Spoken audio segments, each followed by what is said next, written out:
Welcome to OLC 40. This is class 32, assignment 42. We're working on part B, question number 2 and 3, and then we're going to also work on part C today. It is Tuesday, April the 9th, 2024, and I'm Jillian Percy. Hang on. It always takes a minute for a PowerPoint to kind of click on. There we go. Contact information. Okay. So if you are trying to reach me on Facebook or YouTube, I am at capital G, capital P, ERCY, space, capital W, AHSA. If you are trying to ask me a question about an assignment, I am at jillian.percy@nnecschools.org. If you want to reach me at the office, I am at 1-800-667-3703, and my extension is 2211. And if you want to ask me a question while I'm at the studio, 1-800-465-7144. If you are connecting through Zoom, it is nnec.on.ca/9246173-555. Now, if there's anybody out there that's been wanting to listen to the Zoom but are having any kind of trouble connecting, shoot me an email and let me know, because what I can do is I can personally invite you, and that way for sure you're able to get on, okay? Whenever you're handing in work, send it to studentwork@nnec.on.ca, and that way the secretary can log that you submitted the work. Please include your full name, the course name, the assignment number and name, and if the assignment asks for both a rough and a good draft, please label which is which and include them both in the same email. Sometimes the rough and the good copy have different marking schemes. Sometimes they are worth different amounts of points. So if you just send the one in and you don't label it, I often have no clue whether it's supposed to be the rough draft or the good draft. So I know it sounds silly sometimes to some people, but what I usually just do is kind of hang on so you send the next part. If you need to take a photograph of an assignment for any reason, which comes up a few times, please send it as an attachment in the email. Don't put it directly in the body of the email. It's kind of hard to print off and it doesn't always show up properly on the computer. All right, today's work. Today we're going to be understanding indirect objects, identify and locate indirect objects. Then we're going to switch to our assignments and research information on the career that you want to pursue, research scholarships and bursaries on the career you've chosen, write a paragraph on applying for scholarships in your chosen field. It was interesting. I didn't know how many scholarships were out there until I did this course.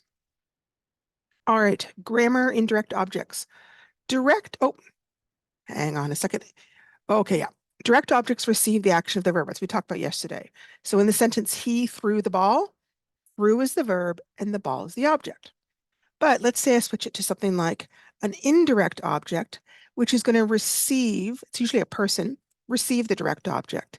It will usually come right before the direct object, which seems counterintuitive. But if I say he threw Jane the ball is what's getting thrown, right? He's not throwing Jane, he's throwing the ball. Jane is the indirect object. That's who he's throwing the ball to. He cut his son some cake. Again, he's not cutting his son, he's cutting the cake. The cake is the direct object, but his son is the one who's going to get the cake. So he's the indirect object. They gave the police the drugs. The drugs are what's being given, and they're giving it to the police. All right, intransitive verbs and transitive verbs. Some verbs will not work with a direct object. Intransitive verbs don't need a direct object. You don't really have anything. The action can be complete all by itself. I dreamed, doesn't need an object. He slept, doesn't need an object. But transitive verbs have to have a direct object or they just don't make sense. The verb itself inherently in it has something's going to be done and you have to have an idea of what it is. Like she gave, well, what'd she give? She gave money to the man. He borrowed. What? He borrowed our lawnmower. Mom bought groceries. Some verbs can be both transitive, in other words, they have to have a direct object, or intransitive, and they can work without a direct object. So that's kind of cool too.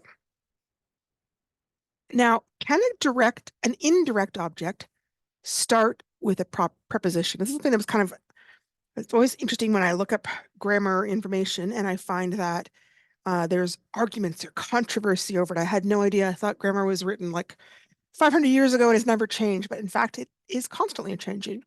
So traditionally, no, an indirect object would not start with a preposition. However, there are some people who feel that in other languages, it is considered possible, and therefore we should start to allow it in English as well. Currently, if it starts with a preposition, it's considered a prepositional phrase. I can't really get a sense from the internet of how widespread this view is in academia, and it's not super important. It doesn't matter whether it's an indirect object or a prepositional phrase, but it's kind of useful to know that those can be included that way. Common ditransitive verbs.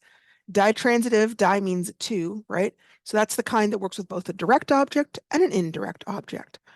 So those are things like ask, give, offer, send, show, tell, buy, assign, bet, bring, pay, cost, do, feed, find, lend, owe, pass, play, get.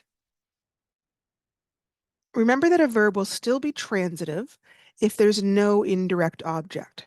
The vicar gave a sermon, and that's transitive. The vicar gave a sermon to his congregation. It's ditransitive because it's got both the direct object and the indirect object. You could also change this format around and say the vicar gave his congregation a sermon. Okay. I don't know why it comes ahead of the direct object, but it always does. Indirect objects are often, although not always, people. It is possible for something else to be the direct object. For example, an animal. He fed the dog all the leftovers, or a place. The Nazis gave London a fright during the Blitzkrieg, or an inanimate object. I gave the room a quick inspection, or even a concept. She gives marriage a bad name. Indirect objects can be a noun, a pronoun, or a noun phrase. I gave myself a broken arm when I fell out of the tree. There's its pronoun. The man bought her a dress, pronoun. She drew her boyfriend a beautiful portrait. In that case, it's a noun, or what I would call a noun phrase. The mother bought her youngest child some new shoes. And again, there's a noun phrase. Okay, can a sentence have an indirect object if there's no direct object? No, you can't, because the indirect object is receiving something. If there's no direct object, then there can't be an indirect object because there's nothing to receive, right? If I gave Martha, I can't just end the sentence there. It doesn't make any sense, right? It has to have a direct object. So occasionally you might see a word that might have been an indirect object, but if there's no direct object, then it just becomes a direct object all by itself. Okay, so let's look at some examples.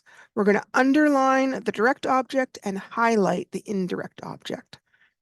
Can Leslie get our friends some tickets for Saturday's big game? So Leslie's getting something. What is she getting? She's getting some tickets, and it's going to our friends. I'm just gonna do yeah, I'm gonna does that work? Yeah, italicize it, because if I have to go into highlight it, it becomes a hassle. Alexander bought himself a new cell phone. So what did he buy? He didn't buy himself. He bought a new cell phone, right? But who's he giving the cell phone to? Well, he's just giving it to himself. Yay. Okay. The factory offered the villagers new jobs. So what's the direct object? It's the new jobs. That's what's being offered. And then who are they offering it to? They're offering it to the villagers. He did the whole team a great favor. Okay, so what did he do? He did a great favor. And who did he give the favor to? The entire team, or the whole team there. We should not loan anyone our lawnmower again. Okay, so what are they not going to loan? They're not going to loan the lawnmower. So that's their direct object. And it's not going to go to anybody, anyone here. That one's kind of a tricky one because we got the not in there. Okay, so now we're going to move on to, oh, oh yeah, okay, our assignment. Before you get started, yesterday we looked at question number 1, which is all about choosing a profession to research. And the rest of today is going to be using that same profession. So if you haven't yet chosen a specific field of study, before you start that part of the assignment, you're going to want to take a few minutes and go over some of the stuff and try and figure something out, okay? The reason is different bursaries or scholarships have different criteria for applying. Some scholarships or bursaries are tied to a school. Like if you go to that school in any field, then you could have it. But a lot of bursaries or scholarships are tied to a particular field of study. Like this is a scholarship for those who are going to study nursing. This is a scholarship for those who are going to study art. So in that case, you kind of have to pick what your career field is going to be in order to qualify for that scholarship. So also a scholarship to help you study art might want to see a portfolio of your work. On the other hand, a scholarship to help you study nursing probably doesn't care about portfolio of your drawings. They want to see community work done in the health food. Or a scholarship for an apprentice program might want to see a reference letter for the company you've agreed to work with, who's agreed to work with you. Until you've narrowed down your research to a specific field or program to apply to, it's going to be hard to specify how bursaries relevant to that search might want you to apply. Okay. So here we're still in lesson 18. We're still in assignment 42. It's part B, and this is question number 2, identifying resources. Go online or use any other resource available to you, including your teacher, to research some information on your chosen career. For the purposes of this assignment, you may copy or print some information you find and simply highlight the requirements. Include any qualifications, courses, grade requirements, or any other important information. That part is worth 15 marks. If you are in a location that has no internet access, please let me or your DEC know so I can arrange an alternative assignment, okay? Okay. How or where to research information on your chosen career. You can look at college programs of training, university programs of training, job boards with ads related to the job you're interested in, businesses that employ a lot of people in that job. For example, a hospital would employ lots of nurses, so checking out the hospital site might give you some information. Apprentice programs for trade jobs, career-oriented magazines, government job sites, and union or organizational websites. Like if you want to work for Google, for example. Okay, college programs often provide some of the most thorough information about careers and training for careers. So here is kind of a quick look at Confederation College and their program search page. Let me see if this is, I think it'll work. Okay. If you haven't checked this out, it's a great idea. There's so much here. And what you would do is you would just check out areas of interest, apprenticeships, aviation, business, health, hospitality, media arts. Program load is whether you want to do full-time, part-time, or online. What campus, continuing or distance education, if you're trying to do it from your home community. Sioux Lookout, credentials. I think they mean what you're trying to go for there. And nobody here would be international. So let's say you wanted to pick something here. I want to pick community services. So I see what comes up. Sorry, I have to go down. Okay, there's all sorts of things in community services. Addiction and mental health, autism and behavioral sciences, community integration with cooperative education. Let's see, ECE worker. Okay, so it needs 2 years. And let's see. Blah, blah, blah. Okay, so it tells you the learning outcomes, what you'll kind of know by the end of it. employment opportunities, and you can explore careers here. Let's see. Overview. Okay, so you could also look at courses. And, oh, yeah, kind of cool. So you can see there's like semester one's got college writing, theoretical approaches in ECE, effective interpersonal communications. Semester two, semester three, semester four. I think I saw, what else? Fees, admission requirements, that might be useful. Okay. So you'd have to have a high school diploma with courses from the college level, university level, or open preparation, or successful completion of the mature student assessment, or successful completion of the GED test, or appropriate credits from the academic and career entrance program. Okay, so this is the kind of thing where you can kind of hunt around and spend quite a bit of time looking at all the different courses and the information that you want to look at. Yeah, so here I looked up apprenticeships and two different pages full of stuff on apprenticeships came up. Each of these different icons can be clicked on to gather more information about specific apprentices. They've got things like cooking, automotive, electrical, carpentry, mechanic, industrial electrician, a roofer, truck and coach technician. Okay, we also have 7 generations. You can pull any of these links up to pull up more information. Bachelor of Arts, culinary skills. Um, Here's an example from the 7 generations page on the information they provide on early childhood education. Let's see, start date January 2024, 2 years. This is at Fort Francis. The fees, here's what it costs. Different types of careers that you might get if you had this particular degree. Here is the type of courses that you would take. So hang on a second.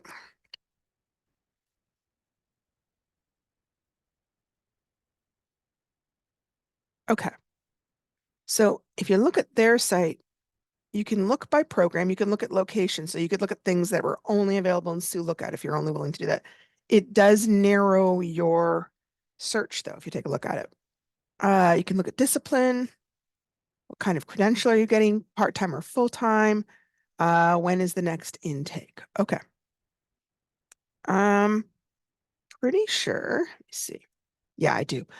Now, those I kind of pulled up in case you just want to stay in this area. But if you're willing to move around, there are Ontario colleges all over the place that offer all sorts of different information and all sorts of different programs as long as you're willing and able to move. A lot of times they do offer online courses too. So this is the program search. And again, it applies to all over Ontario. You can explore by category, explore by a specific college that you want to go to. Let me think here. I am going to grab, let me think. I'm going to pull up media. Let's say you wanted to go into publishing. Okay, and this is all this information about publishing, what kind of program requirements, what kind of jobs are available in Canada, what other Ontario colleges offer publishing programs. Oh, here we go. A whole bunch of places offer it. One thing I would look at if you're wanting to stay at home, hang on, program type, distance education. Okay. So if you look here, we've got publishing, book, magazine, and electronic. This one is online. Creative book publishing. This says it is distance learning. Humber offers a bunch of creative book publishing things. I'm just going to kind of go here real quick and just see if it comes up. Sorry, anytime we're connecting to the internet, there's kind of a delay as we pull things up here. I feel like I should have some little like music. Do do do do do do do do do do do do do do do. Okay. If it takes too long, I'll have to go back. But this is the kind of thing where you can hunt around and oh, almost had it. I accept. Okay. Creative book publishing, one semester starts in May. Ba, ba, ba. Okay, I was trying to see about. Okay. I was looking for information on oh, okay. So hang on, if you look here, there's in-person courses, online asynchronous. That means that it's not, you can log in wherever, just like we do, right? Online synchronous means you would have to show up at a specific time and be listening at that time. Hybrid courses usually are a combination of fully, not fully online, some courses, in-person courses, some in online. Usually what happens is there's some weekend times. Okay, but if you look here, here is a whole bunch of online stuff. Sorry, every time I move that one thing, it doesn't want to click up. Um, okay, let me see if it'll let me do it. Nope, it won't. Okay, so a bunch of courses that are available online. So that's something to keep in mind too. Even if what is around here doesn't offer things, there is a lot more available online than there used to be in terms of colleges, okay? Okay, yeah, we did that. Okay. You can also look on job boards. They can be a great source of information about salaries and where jobs exist. Some common job boards are Indeed, Monster, Simply Hired, LinkedIn, Glassdoor, Career Builder, and Workopolis. I think Indeed and Workopolis are super helpful. Um, when I looked up on Indeed for a job as a welder, here is what came up. Now, keep in mind, job links are always going to be time sensitive, right? So the ones that I did in previous courses had already gone dead. I had to kind of find a new thing. But a whole bunch of different stuff came up. Welder fabricator for Black Creek in Innovations, $22 to $40 an hour. Stainless steel TIG welder, the job's in Toronto, $30 to $45 an hour. Welding instructor for Sutton West. Metrolinx track welder, which I think is a railroad kind of welder. Another TIG welder, $30 to $38 an hour. And if you went into any one of these, it would give you a whole bunch more information on what you would be doing. And this gives you an idea of what's considered typical for hours, what's considered typical for pay, all that kind of thing. Sometimes it may vary wildly depending on who's hiring you, but you may also kind of go, oh, well, it's really common for them to expect shift work, or it's really common to have to work weekends for that kind of thing. Which, you know what? I mean, that sounds funny, but that can be really important. If you've got kids, you may not want to work weekends. Okay, so here's an example for a Metrolinx track welder. There's a whole job description, key responsibilities and leaderships, required skills and qualifications. There's a lot there. Oh my goodness.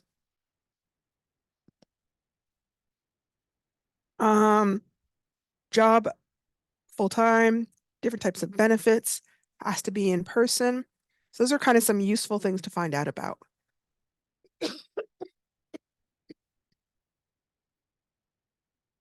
Okay. You can also look in career-oriented magazines, right? There are often magazines that are targeted just towards people who have that career. Like there's teaching magazines, there's aviation or flying magazines. And often you can see right here, it has specifically some job offers or job careers. People will deliberately advertise in types of magazines because they know the people that are reading it are generally already in that career or about to be in that career. So it's a good spot for them to put career information. I don't know if this will still be an active link. Hang on a second. Let me try it.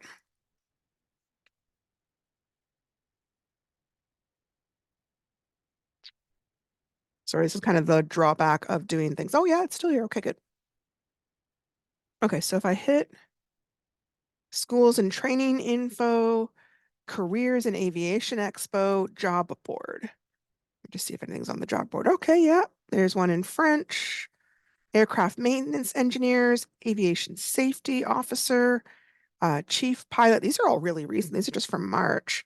Sault Ste. Marie, Calgary, Alberta, co-captain, citation, operations manager, all these kinds of things that are in the aviation field. So those kind of things too, if you like, you're interested in flying, but you're not sure if you really want to be a pilot, maybe you want to be an operations manager, maybe you want to be a airplane mechanic, this is another place where you can kind of look for some information on your chosen career. Okay, let's see. What have we got next? Okay, you can also look at union or professional membership websites. So, for example, this is a website for the Union of Canadian Postal Workers.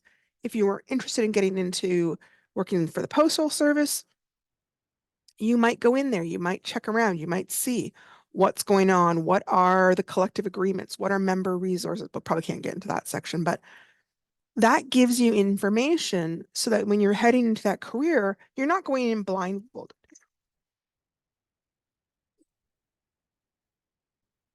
Sorry, guys.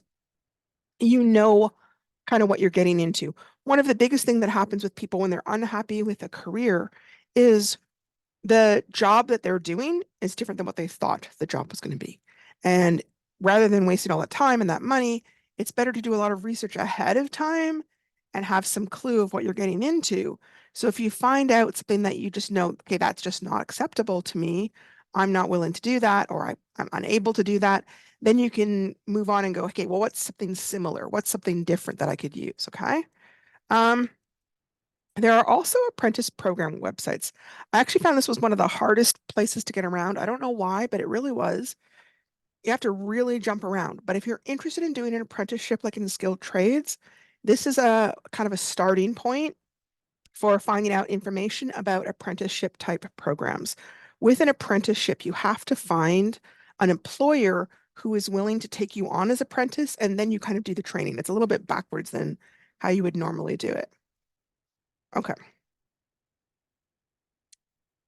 There's also government job sites. We've checked out this particular site before. It's the Job Bank site.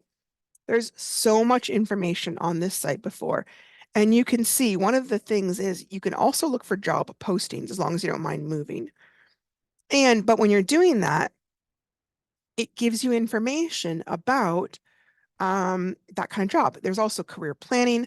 There's labor market information. That kind of means like what is typical for salary across Canada, or what is the prospects for that job in the future, right? Sometimes a certain type of job, it's being phased out. It's no longer a viable job because of technology. Other times, a new job may be like, oh, well, this is all the rage lately. There's all sorts of jobs for this kind of thing. Other, we may just have shortages. Like there's almost always a skilled trades shortage because not everybody wants to do the job. It pays well, but it's hard. It's usually hard work, right? Okay. So after you've got that information about your job, remember that you don't have to like necessarily write everything out, but you need to find that information, highlight it, kind of get some idea of what kind of credentials do you need, what kind of money would you make, what kind of jobs are available, how long would it take you to prep for that career, right? Like, and that can change, right? When I went to school for being a teacher, I only needed to take a year-long course. Now it's 2 years. So things can change from time to time too. So question number 3 is looking for information about a scholarship or a bursary that you may be able to apply to your chosen career. So remember how yesterday we were looking at the scholarship site. Basically, you're going to go there and look specifically for what kind of things you're looking for. So here they're talking about Indigenous Ontario Scholarship. That's if you want to work in Ontario. You could do nursing Ontario scholarships.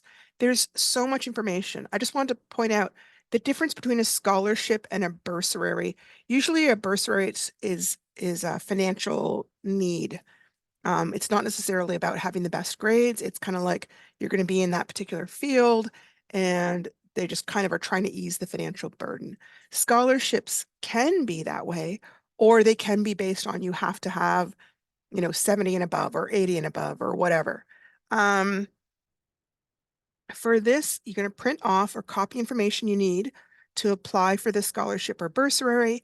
If there's any kind of an application form, you can include that as part of your research, okay? Now, I'm going to talk about several different places to look because that Scholarship Canada site isn't the only one. This is a government website about scholarships. Over here we have, this one is specifically for bursaries for Indigenous students. And this is Scholarship Canada. So I'm going to go to this one first just because when I found it, I was kind of excited because, kind of suits everybody out here who's doing this course. Hang on. Again, sorry, everything always takes a little while. Okay. The Indigenous Bursary Search Tool is a searchable list of 536 bursaries, scholarships, and incentives aimed at Indigenous students across Canada. Click on the name of the bursary to view more information about the award, including a description, value, institution, that's like the school, deadline, and contact information. You can filter the bursaries using the drop down. So you could pick a specific Indigenous group. You could pick a field of study. I highly recommend that. You can also pick location. You could pick all three, right? So I know I'm going to be looking in Ontario. Maybe I'm going to look for health careers and services. And now I'm going to show results. See what comes up. Okay, so 4 bursaries came up: the Charlotte Carter Memorial Scholarship, the Colonel F.A. Tilston Admission Scholarship, Scotiabank Award, the President's Award for Outstanding Indigenous Student of the Year. Now, if you take a look here, this one is usable at any school. This one is only good for University of Toronto. This one is only good for University of Laurentian. And this one is only good for University of Toronto. So that's something to pay attention to because if you're not willing to move to that area or take, if they don't offer them what you want online, it may not be as useful. So I'm going to go to this one just because it's listed first. Okay, so the name is the Charlotte Carter Memorial Scholarship. It's from Cambrian College. It's in the field of health careers and services. It's valued at $3,000. It's in Ontario. There's one award available. I mentioned that because sometimes there's like, oh, we've got 5 awards and we're giving out 5 awards every year. So it kind of depends on the company and how much money they have, basically. This is available to a full-time student of Native descent enrolled in the 2nd year of a Bachelor of Science in Nursing program at either a college or a University, Ontario, that is recognized by the Ontario College of Nursing. A 500-word essay must be submitted that describes why the applicant chose to study nursing and their qualifications for the award. The applicant must provide 2 letters of reference from Native community leaders. This is a continuation scholarship that is available to the recipient for each year of their program, providing that the recipient maintains a full course load and a minimum GPA of 3.0. So in other words, once you get this scholarship, as long as you keep your grades up and continue taking a full course load, you continue to get it each year until you finish, which is kind of a really cool one. Okay, so that's one sample of a place to look for bursaries.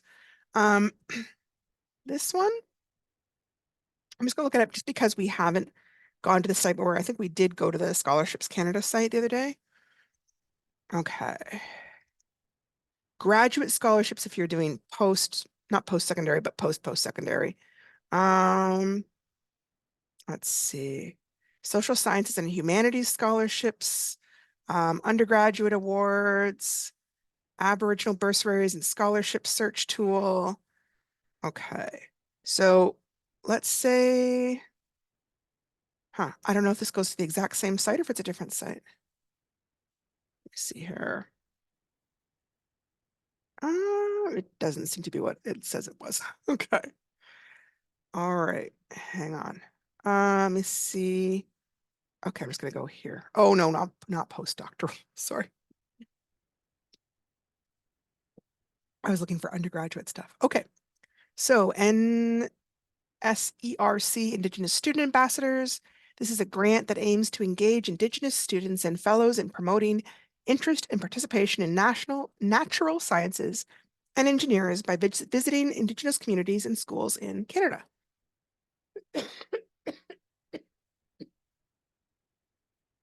Okay, so these are some examples of possible extras that you could do. I know it's not as useful as I was hoping it would be, I gotta say. Sorry, guys, I'm trying not to cough. Hang on a second.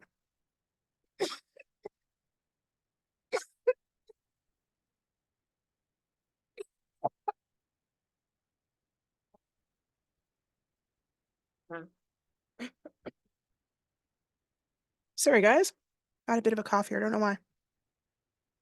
Okay. So for this question, I would try to look at least 3 scholarships in your chosen career or program of study.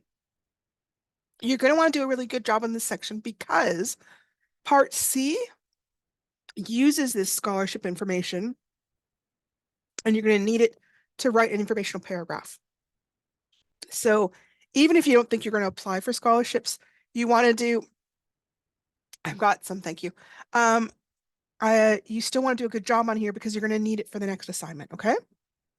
So these ones are taken from Scholarship Canada, that website that we looked at and that we wrote about yesterday. This one is kind of cool. This one is the Canadian Federation of University Women Award. And they are offering, I forget, I remember this one was, oh yeah, this is kind of nice. The value range is 10,000 to 25,000, and the award is renewable. That's kind of one of the highest ones I saw. It must be applied to a full-time student in any year of any eligible program at our recognized post-secondary degree. And there's quite a few programs like law, medicine, nurse practitioner, master's. I don't know what that part is. Any school, any field there. For this one, you have to be female though, and you have to be Aboriginal heritage. However, you do not have to demonstrate any financial need. And I don't see anything about having to maintain a certain level of grades, which is often one of those criteria. So this is kind of a nice one that you could apply for. This is the John Gustafson Bursary in Arts and Humanities, awarded annually to an undergrad in any year in the Faculty of Arts and Humanities who has demonstrated financial need. Okay, so for this one, they're not looking at grades, I don't believe. They're only looking at whether you have financial need. Apply by October 31st. It's valued at 3,500. Now that one, however, is only available at Western University.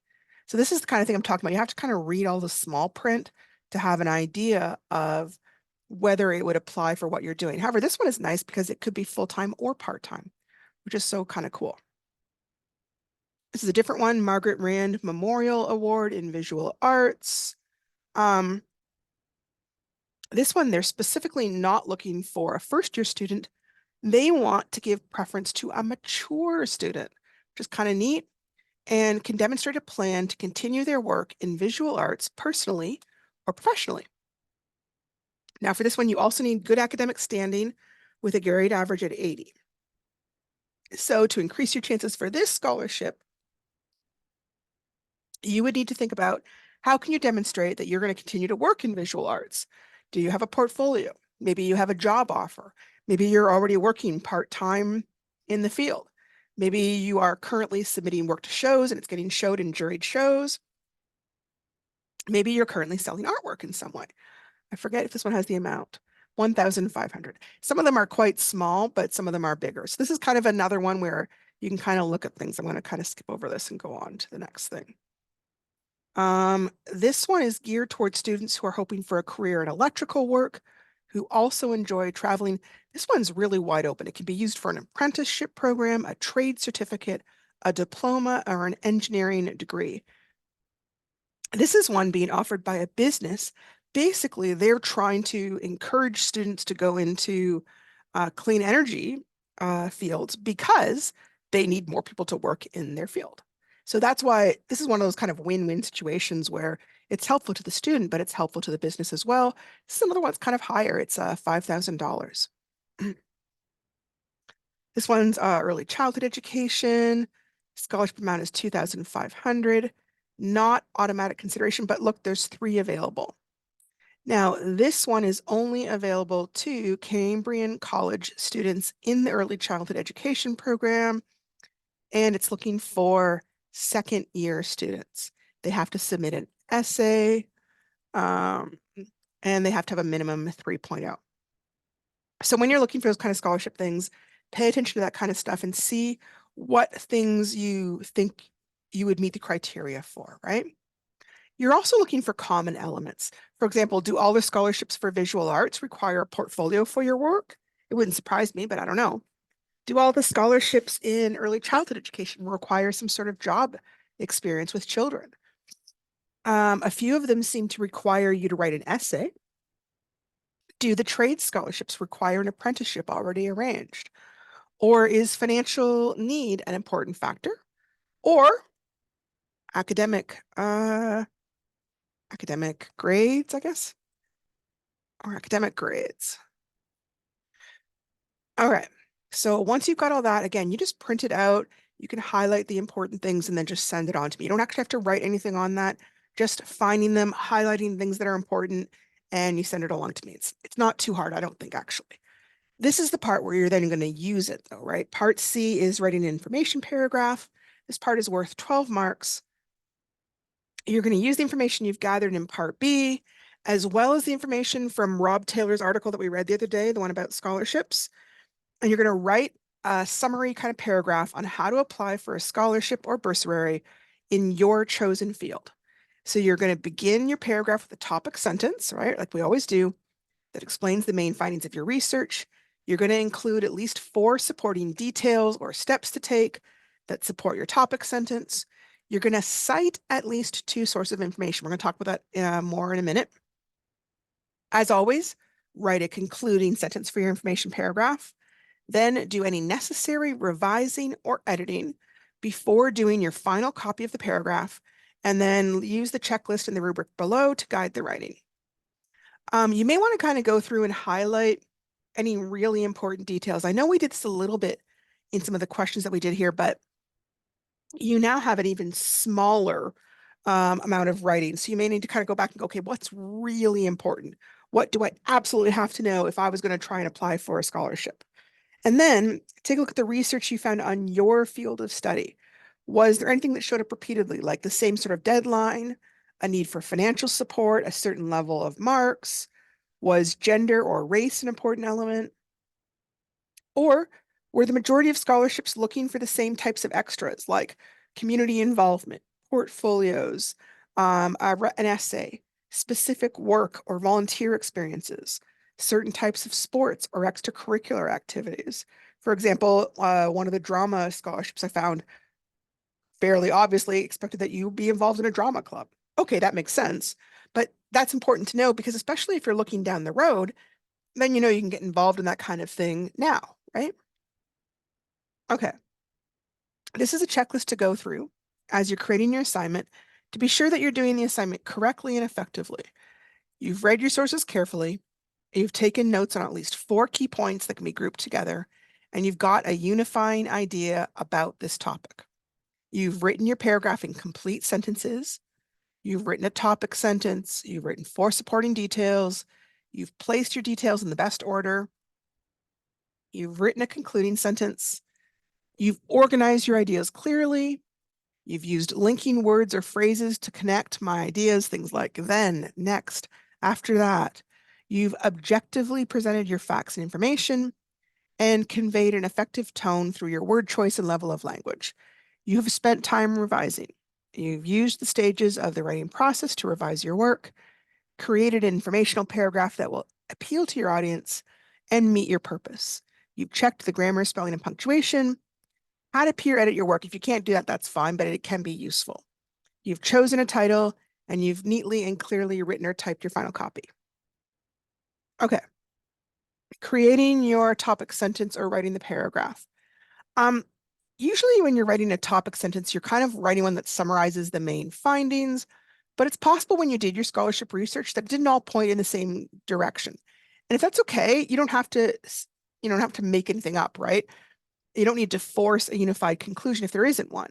It's fine to point out that it didn't have one main criteria. So for example, the scholarships available for a college program in culinary arts have a variety of possible qualifications needed with no one common element. That's perfectly reasonable to say. So, and I know I've said this before, sometimes I do find writing the main body paragraph is a little bit easier, and then you can always go back to the beginning and think of a great beginning later on once you've written things and have a better sense of what you're about to say. That's just me.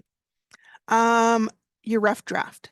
You have to have 4 supporting details, or it could be like 4 steps to applying for the scholarship. Is there any difference in applying for a scholarship in the field you've chosen than for what Rob wrote that was kind of more general? Was there anything unique or special or anything that really surprised you? Where can you incorporate Rob's advice? Again, not all of it. It was a huge essay. We only want a little bit of it. Having said that, it's better to write more than you need and then kind of go back and edit it down later and go, okay, what's really, really important? All right, closing sentence. Closing sentence can be like you're restating the opening, but you can organize it in different ways. You could be summarizing a series of the steps. You could be creating an overall point of view that you want to restate. Maybe you're going to list the main points, your main ideas, or you've reached an overriding conclusion.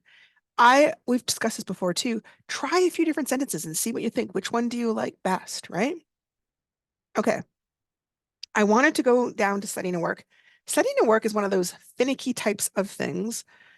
I'm not marking hard on this, okay? I just want to point out they do call for it. I'm looking for it, and there are a lot of details on it. I'm going into it a little bit just because I know some people might be going on to college, and I want to make sure that you have the information so that when you get there, you can do it, okay?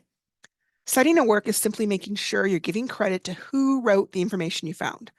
It's showing that you didn't make something up or you wrote it. It's derived from someone else's work. It's considered a type of honesty, and neglecting it or doing it poorly can sometimes be treated as plagiarism, even if it was done accidentally. In this assignment, you're going to be asked to cite at least 2 different sources. In other words, you found scholarships in 2 different places. There's a lot of different ways to cite works.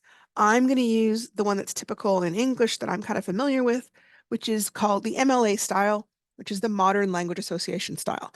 If you are in a different field like engineering or sociology, often they might use a different type and they have like tiny little variations. So I'm showing you one that's common in English. If you go on to college, ask your professor which style they want you to use. And there's also information online, and there's usually handbooks about it too. Okay. MLA format generally follows, you put the author's name first and the page number format. To quote Rob's article in your paragraph, you would put his last name and the page number it appeared in our coursework. For example, you could say, Rob Taylor suggests the most important part of getting a scholarship is to prepare ahead of time. And then in brackets 12. 12 means on page 12. If you didn't include his name in the sentence, you would need to include it in the brackets. The most important part of getting a scholarship is to prepare ahead of time. Bracket Taylor, comma 12. We don't put that in the front. It has to go at the end. That's the format. That's what people are expecting, okay? And then usually there's like a little works cited section at the end of your paper or whatever, and that here's how you would list things. Taylor Rob, that's the name, a guide to scholarships, awards, and applications.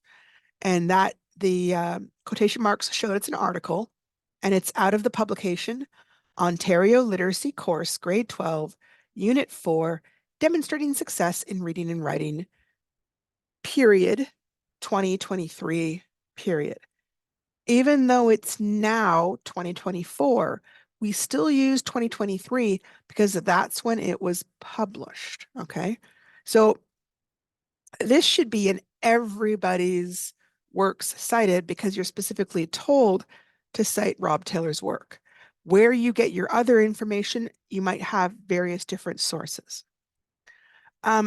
If you chose things online, typically you do author last name, author first name, the article title, the website name, the date in day, month, year, format, URL, and the access date. Now, sometimes an article will tell you the date in the day, month, or year, but not always. If they don't have it, skip it.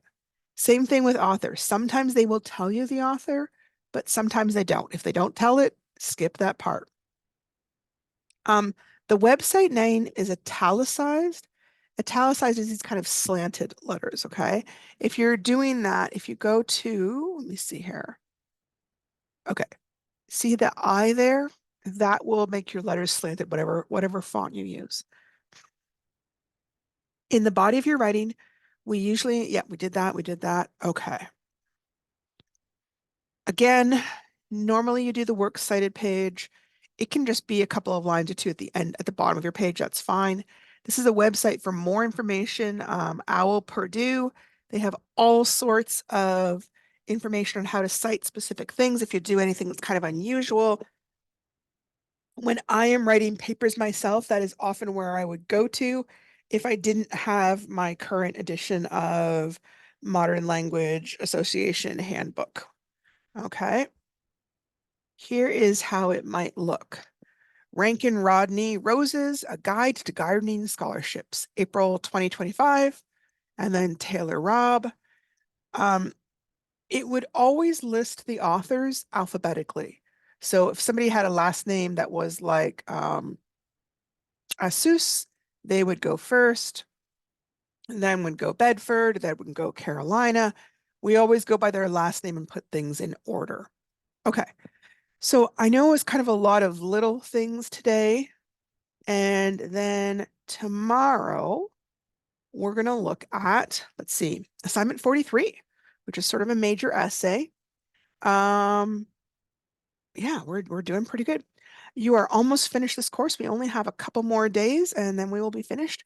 If you are having trouble with this assignment or with any other assignment, please reach out to me, send me an email, give me a phone call. I'd be happy to talk to you and help you work through any difficulties, okay? Do I have anybody online today? I don't. Okay. So yeah, send any questions to jillian.percy@nnec.on.ca. I hope all the assignments are going well, and I will talk to you guys tomorrow.